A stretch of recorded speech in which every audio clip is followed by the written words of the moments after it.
MC. Hello, everybody. How are you guys? Good. Nice one. Good. I'm not from here. I'm not from here, but the summer was the weirdest part of me being here, I think, so far, because I got a lot of like phone calls from my family and friends asking me if I was safe, and I was like, yeah, I'm fine, and they were like, yeah, but we heard that there's like protests and riots going on in the UK right now, and I was like, yeah, I'm fine, and they were like, yeah, but we heard that they're protesting immigrants, and I was like, I'm fine. It's not me that they're looking for. I'm actually in the best camouflage you could get. Literally a tracksuit away from being on the wrong side of history. Do you know what I mean? I don't know, man. It's crazy. I didn't realize there was that much fucking racial tension here. I just didn't realize that, I thought British people were just like uptight, but turns out they're holding a bunch of darkness inside of them, it's just kind of crazy. I was surprised, but I shouldn't be surprised. It's everywhere. I'm from Canada, and we got we got racist people in fucking Canada, dude. It blows my mind. It's the second largest country in the world, and we still have a lot of people who live there who are like, we're fucking full. Quit coming over here. We are fucking full. Yeah, and that guy is in a field alone. Quit coming over here. Here. Stupid, man. But I shouldn't be surprised because people have been saying racist things to me my entire life. My entire life, people have said racist things to me. About other people, but to me. I never know what to say back. I don't know. If someone says something racist to me, I don't know. I don't really know what to say. And I told my black friend that, and I asked him for some advice. I was like, what do I say? And he was like, you don't have to say anything. Just punch him in the face. If someone says something racist to you, you just punch him in the face. And I was like, oh, shit. Okay. So, anyways, next time I saw my grandma, I fucking... I laid her out. Yeah, now she knows. Now she knows. Next time I go over there and she brings up immigrants, I go, Grandma, remember? Remember what happened last time? But she's got Alzheimer's, so she does not remember what happened last time. So unfortunately for Grandma, history is going to have to repeat itself. It's a lesson that has to be taught twice. I don't know, man. I miss my family a lot. I talk to my mom on the phone all the time. I love my mom, right? But she uses my nickname from growing up, which is really frustrating because I have two sisters, and they have nicknames from growing up. She never uses theirs. Theirs make sense. Theirs make total sense. Mine doesn't make any sense, but she'll use mine all the time. She calls me Bun Boy. Bun Boy. Which is like, okay, fine, I'm a boy, but I don't have any, like, association with buns. It just doesn't, like, make any sense. Meanwhile, my sister's Fat Cow and Huge Slut. Those make... Just want to clarify, that is a joke. I'm just kidding. Just kidding around, I would never... My sister's not a slut. And the other one looks more like a horse, if we're going to be honest. Me and my older sister were really hard on my younger sister. Growing up, me and my older sister, we used to write Hogwarts acceptance letters for ourselves. Yeah, and then tell my little sister she didn't get in. Because I wasn't allowed to beat her up, but I could punch her in the heart. I knew where that was.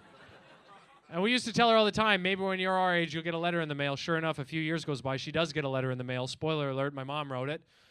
My little sister goes out of the mailbox, brings it in, opens it up. It was a Hogwarts rejection letter. So that's like her villain origin story. I don't know, man. I like being here. I do like being here. It's my favorite part of the year.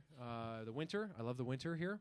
It makes me, as a Canadian, being here during the winter, watching you guys, just like...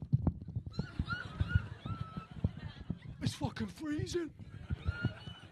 It almost snowed. It almost fucking snowed.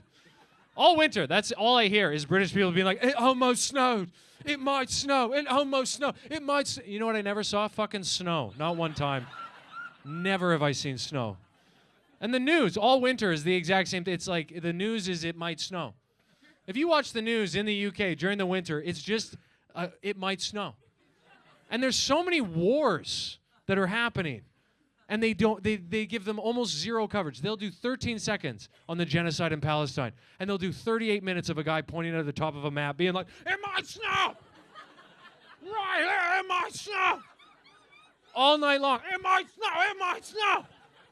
You have no knowledge of other world events, just the possibility of snow occurring all night long. And then in the morning, you turn on the news and the same guy's like, ha, that was close.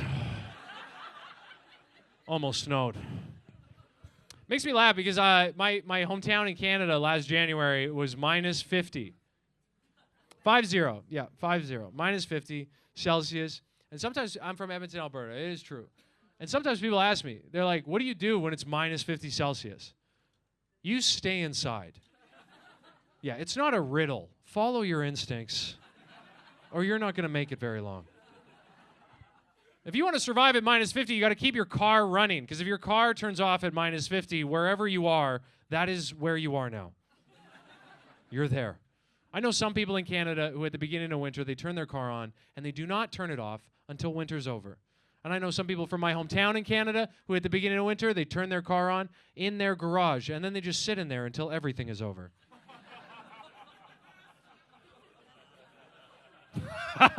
I love that joke. I love that joke because of what just happened. It's all, half the crowd laughs, and the other half of the crowd's like, I do not know what the fuck he's talking about right now.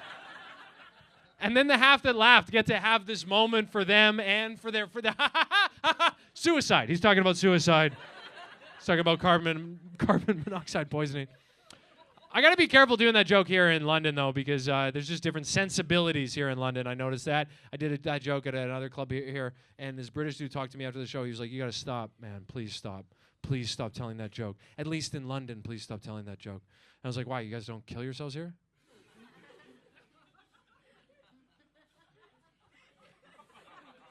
And he was like, oh, no, we do. We just can't afford cars or garages. So it's like, all right. I don't know. I don't like mental health, to be honest. I just don't, in general. I don't like I don't like it. I just don't care. It's not that I don't care. It's just that everything is the same. It's always the same campaign. It's always men talk to each other. Men talk to men about men.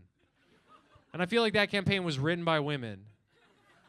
Women who are just like, can you guys talk amongst yourselves for a little while? We don't really want to listen to this bullshit. I don't know why men should talk to each other. That sounds like a very female solution.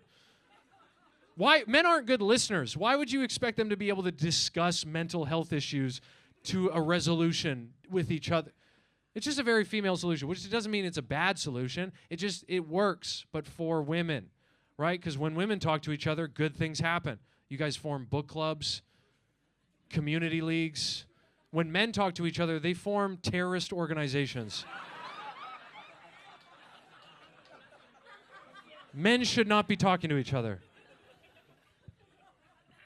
And all my friends, this is the thing, is I don't want to tell guys my problems because guys are problem solvers. They like to, they treat every problem, as soon as you tell them a problem, they try to solve it like a Rubik's Cube, and then they give it back to you and it's not solved at all. It's just the stupidest fucking solution.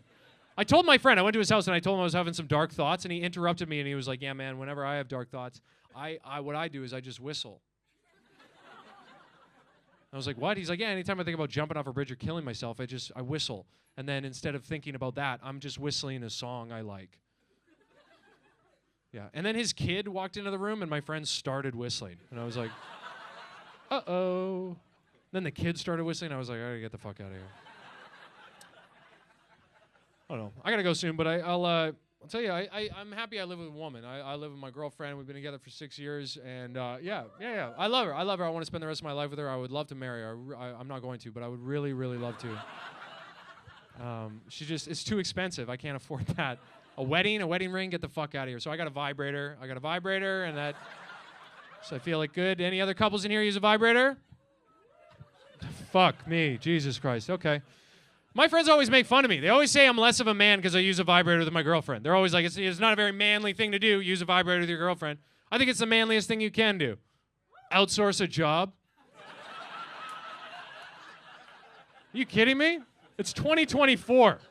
Why would I take pride in doing that manually when we have technology that can do it so much better than I can? Why would I brag about doing it manually? What am I going to brag about mowing my lawn with scissors? Who gives a fuck? Now we finish at the same time. That's beautiful. The vibrator, we finished at the same time. Before the vibrator, we finished at very different times. I would finish immediately. That's when I finish. And then she would finish at a later date and location on her own schedule. And that's hard to reconcile, right? Because she's like closing her eyes, trying to get there, thinking good thoughts to get herself there. I'm on the other end. I'm closing my eyes. I'm trying not to get. I'm thinking the worst things that I have access to.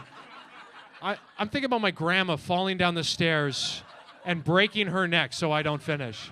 I'm thinking about her vertebrae snapping on the last stair and her lower body going numb just so I don't. And then I come anyways. Do you know how fucking horrible that is? To think the worst thing you've ever thought and then feel the best you've ever felt? And now I've ruined sex, and then I look at my girlfriend, she's mad at me. She's angry. She's like, what the fuck were you thinking about? I just start whistling. That's all I have. I start whistling. You guys have been a lot of fun. My name's Will Hannigan. Enjoy the rest of your night.